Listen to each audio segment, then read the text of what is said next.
You know, you owe me everything. I brought you to this level. Welcome to big time boxing. It's his second fight on the top. He fought his #1 ranked opponent, Luis Ortiz, in his last fight. He done 300,000 buys. Against 300,000 buys in the biggest country in the world. I can fight a bull and do 1 million views at home, you know? So... Well, you're not home. Well, I am home. This is the home of the Gypsy King. How many did you do? This is the home of the Gypsy King. You fought here. Home of the Gypsy King, Las Vegas. You remember the time you fought here? How many came and saw you? The biggest entertainment. How many came and saw your talent? It was full in here. How many? It wasn't full. 1,500. Full. Get the video back up and you'll see. Last time was 3,500. You gave away the rest of the tickets. Listen, you're just a club show fighter. I'm giving you the opportunity to defend your belt. But when I've took it off you and burst your bubble, just like the last British man, you know, came here, burst the bubble of an undefeated fighter. They always get beat. They always want to take the credibility of when we invent something, they want to write their name on that shit. It's been through history and time, and here it is again, right before our very damn right. You want to take the credibility of something that you don't have no claim to name to. I brought you back. I gave you the biggest person. Everything you say is what I've done to you. Just keep it real, bro. We fighters. There ain't no shame in our game. It's supposed to be like that. Talking bullshit. Why are y'all ready to fight? Whether you're whatever you want to be, an actor or whatever. Listen, bring your on your acting man on the planet, the hardest hit a bunch of boxing in history, period. The one that's gonna whoop your ass and put everything else last time, yeah? rest, just like I did the last time. Do it last time. You still think? How many times you dreamt about the 12 round? Yeah. Because that's the only thing that y'all can promote. Hello? Can you talk? Cat got the tongue? Tissue in your mouth? But by far the biggest takeaway when you watch that in terms of thinking about this fight is 47 stitches along that eye. Your reaction it's supposed to that be stopped, by the way, in September, and your feeling for the impact that it could make on this fight Saturday night, Deontay. I mean, it's going to be a big factor. You know, it's going to be a big factor, not for me, but for him. You know, that's what he's been thinking about. It's, you know, Joe, it's a lot of energy that's been circulating throughout his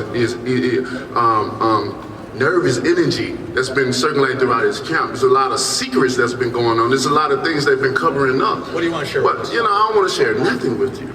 You know, but I just want to let you know it's subliminal messages. This is what we've been getting for all these years. I'm giving you a subliminal message. Being a veteran in this sport, I understand, I know, I have a sixth sense. I know what nervous energy is and what it looks like and what it smells like. Pussy. And I can't wait. I can't wait. I can't wait. And you believe he's more concerned about that nervousness? Yeah, that's part of it. That's one thing. Tyson, how is the eye? How is the eye and how is the scar tissue? 47 stitches, plastic surgeon inside and out. How's it holding up? Terrible. It come open 4 times in training camp. It's been coming open with little flicks. So he shouldn't have any problems opening up then. Shouldn't he? The biggest puncher that's ever lived. The so-called biggest puncher that couldn't even keep a man down in the 12th round. Yeah, you recently made comments that you want to taste blood. You've said this before and you've said it in the lead up here. Does not bother me. I'm going to take him, I'm going to cut him and see how he feels like it. I'm going to see if he's going to get up off the floor. I don't think he's got the bottled minerals, bollocks, whatever you want to call it. He ain't got it. He's an on-top fighter. He's a bully fighter. And when a bully gets bullied, he folds every single time. There was, as we were sitting here and the three of us were watching the highlights of the past year, Deontay... Talking about them knockouts? Two incredible knockouts. Okay. It was tinged with derision as he was watching your 2 fights that took place here in Vegas. What did you learn about yourself with the 2 fights here in Vegas over the course of the past year? That he couldn't say it. You know, I learned a lot of things. I learned that I can come here and crack the biggest country in the world and become a bigger star than their homegrown heavyweight. That's one thing I learned. I learned that I can unite 2 TV stations, ESPN Plus and Fox Pay-Per-View, and unite 2 of the biggest rival promoters in the world. Is there anything the Gypsy King can't do? Including slap him in the mouth. Nothing I can't do. Already done it, been there, done it, wore the t-shirt 1 million times. Wilder, this is a big act for him. He's very nervous underneath. I can see his jumper going in and out with his heartbeat pounding out of his chest. Terrified. You believe he's nervous right now sitting on stage with you? He's nervous as hell. He don't know what to expect. He doesn't know what to expect. And he's getting knocked out. Your job is to stand up, man. That's what you... Knocked out. Vegas, bro. Knocked out. When I knock you out, go do stand-up comedy, bro. You got a career in that. You got a career in that. And when I knock you out, begging me for a rematch. Just do that. You got a British accent, and that's what they laugh. They're not laughing with you. They're laughing at you because of your accent. You goofy. You're a big mama. You know what I'm saying? You're a big goofy big mama. You big goofy big bird. What you're saying? Big mama. You speak English. That's what you're doing. Bitch. Exactly. So you speak in English right now. So you understand what I'm saying. And if you don't, you know the saying, what's understood don't have to be explained, because come February the 22nd, your body gonna be laying right there. I do want to ask you something about your past year, the fights that we saw like there. And that is but this time around, you ain't getting up because I brought my 6-foot-inch nails and I bought a big hammer from Alabama, baby. Good. You know what else. Good. Ain't going nowhere. You know what else. I'm going to knock you spark You know what else. I can't wait to do it, honestly. You know what else. You're nothing but a big skinny little bitch. Sit down. Just sit down. You ain't nothing. Sit down. You ain't scared. Sit down. You're not terrified. Sit down. Yeah, I don't look at you and see fear. I look at you and see a fucking pussy with no drinking. Sit You down. little bitch. Sit down. You're Punch nervous. him all over the stage Sit right now if you down, wanted man. to. Sit You down. couldn't do nothing about it. Sit down. Pick him and throw him across that room. Sit down. You don't believe none of the words that you say. You can't punch. I don't know what you talking about, knocking somebody in the second round. You ain't never knocked nobody in no second round. You got pillows for fists. That's why I kept running through you. Because you can't punch. Correct, sir. You can't knock punch. out the last opponent. You can't punch. Second round, You can't, pussy. man. You told that man to drop and he failed. I'll tell you what, I Stop. do want to get into fight Stop. strategy, because you did put Stop. that out there about He the said, second all round right, this is enough of this knockout. act. There's so much to take, but you've been so stop good it, at bro. strategy. Here with the WBC champ Deontay Wilder, who has the highest knockout percentage in the history of the heavyweight division, beyond Joe Louis, beyond Rocky Marciano, Sonny Liston, Iron Mike Tyson, Lennox Lewis, anybody, the highest knockout percentage.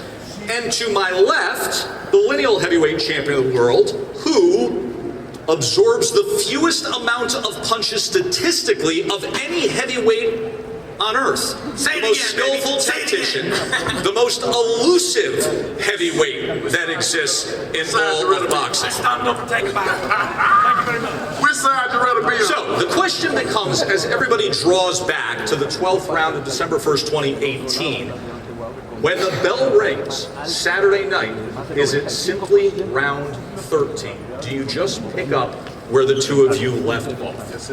Get that mic to your mouth. Yes, indeed. It's unfinished business, like I said. We're definitely picking up what we left off. I mean, he just changed his game. He didn't change his whole team, and he just changed up everything. So I can't speak for him, but I'm definitely picking up what I left off at, and more calmer, patient, and devastating fashion. You got it. Go ahead, Tyson. Yep, round 12 was a good round. Credit to Wilder, he got me with two of the best punches I've ever seen thrown in a 12-round heavyweight fight. And as we've seen, it's been very, very famous. The old knockdown of the Gypsy King has been very, very, very active online and all over the world. But the thing that Wilder must be thinking is, I hit that guy with my best two punches I can ever throw in round 12, and he got up. Well, he's What have I got to respect over the do course to keep of him that down? saying that, right? But how does that play in your head? The fact that you hit him that flush with that combination, and we saw him rise up. We saw him go pure Undertaker, the resurrection of a 6'9" heavyweight, to then come forward at you in the last 2 minutes. How does that play in your head? I mean, it all felt good. It felt good hitting them and dropping them. It felt good seeing them, and it felt good seeing them rise. Because it was the hype lived up to the fight. When fans come and see heavyweights, they want to see knockouts. They want to see knocked out. And when you knock a guy down and he rise up like that, and then come back and still see that he got it and stuff, man, that made great fights. You know what I'm saying? So I'm not mad at that at all. It was a controversial decision, which leads to now an even bigger fight, more exposure, more attention, so a more devastating. So I ain't mad, bro. Now, there are some who have put forth the idea that something clicked in your head, that all of a sudden when you got up and you stepped to him, you solved the riddle a bit, and then you have been so openly talking about your strategy of I'm going to come in north towards 270 pounds, of I'm going to press the action and step to the puncher, which is so counterintuitive to everything we would know in the boxing intelligentsia of one of the best, most elusive big men stepping to the most destructive puncher the division's ever known. Why? It's a bold move, that's for sure. But we fight fire with fire. And the confidence I take into this fight, what enables me to take confidence from going forward at him, is I've never lost a dogfight, ever. Even when I've got off the floor, even in round 12, when I went at him, aggressive, he was all over the show. He couldn't contain me. So if I do that from round 1, he's going to be gassing by round 5 and hanging on to the dear life. If he even gets that far. I don't buy nothing he says. I don't buy nothing he says. The only thing that I believe in Tyson Fury that he said is that you got to nail him to his coffin. And like I said, I brought 6-inch feet. I brought 6-inch nails and a big hammer from Alabama. You know what I'm saying? That's the only thing I believe that come out of this man's mouth, because of course he got to promote and hype up the fight. So with that being said, a lot of these fighters, they like to tell a lot of lies. They like to, to say things that are not true to make themselves look better and whatever. I understand, I get that. But when it's time for that bell ring and say D, everything else goes out the window, I ain't worried about these fighters. I'm special, and that's what differentiates me from the rest. My power, my heart, my willingness to go at these guys. My lion's heart. They know what they in for when they fight. That's why they change up trainers. That's why they do more than what they supposed to do. And now he's dipping his hand in damn gas. You've often described that power as a blessing and a curse. How so? Most definitely, it's a blessing because I can get a guy at any given time. You know my saying. They have to be perfect for 12 rounds. 36 minutes. I only have to be perfect for 2 seconds. And the curse is, it's like my doctor said, he never seen anyone with power like this as a human being. And he said only 2 things that happen. He said, when I hit something, I destroy it, or it destroys me. And as you can see, this whole arm is like Frankenstein right here, and it's just adding on, you know what I mean? I got more scars on me than I have tattoos. Your arm was injured prior to the first fight, but yet not a lot of people knew that. You've only started talking about that in recent months. How different has this training camp been? I mean, it's been a lot different. I'm more healthier this time. My arm was a lot better. I'm able to throw it, with full power. That first time, I didn't even throw it in camp because I didn't want to injure it. I said, if I was going to injure it in any type of form or fashion, any type of way, that I'd rather to do it in the fight. At least I know I'm getting paid. When you're doing it in sparring, the only thing you can get from that is a delay. And I didn't want to delay this fight. We're going to take some questions from the media. Please introduce yourself and go ahead. Yeah, Andreas Hale from the Sport News. Deontay, the first fight, you went viral. You had till this day, you had the knockdowns. This is Black History Month. Yes, sir. Are you looking to make a big moment in Black History come February 22nd? Oh my God, they picked the wrong date. They picked the wrong month. They picked the wrong month for this fight to happen. And I've said that many times. And when I knock the Gypsy Queen out, we're gonna have a Black History trivia question. That's gonna be spread all over the world, and they're gonna be able to write it any type of way they want it. Tyson, question for you. Do you think there's any chance that Deontay can win a decision against you in this fight? Because it was the only path to victory or knockout. This is not a racial war. This is 2 heavyweight boxers going toe-to-toe for all the jewels in heavyweight boxing. Nothing more, nothing less. So, yeah. Lastly, thank you to everyone who turned up today, all the news and media from around the world. I'm going to keep this short and sweet. Not going to go on all day. Fight's going to be an amazing fight. If it's anything like what we've done today, it should be a very, very good fight to watch. Tune in on Saturday night, Fox Pay-Per-View, ESPN Plus, and BT Sport Box Office. Be there, be square, that's it. Very professional. Thank you. Deontay, final comments of the final press conference. Like I said, it's the final countdown right here. You can see that we're emotionally invested in this. We want to give you guys the best of us. Come Saturday night, we're going to release all our negative energy in the ring, and it's going to stay there. After the fight, we're going to be able to come together and give each other hugs and tell what great job we done.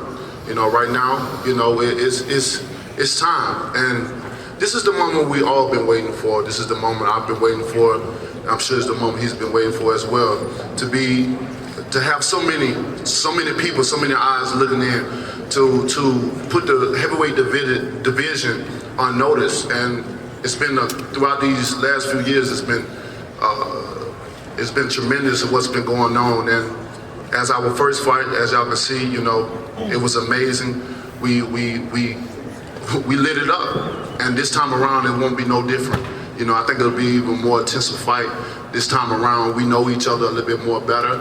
And what more do you want from us? You know, to give our all. And that's what we're gonna do for you guys come Saturday night. I'm looking forward to it. I can't wait for it. And that's it, baby.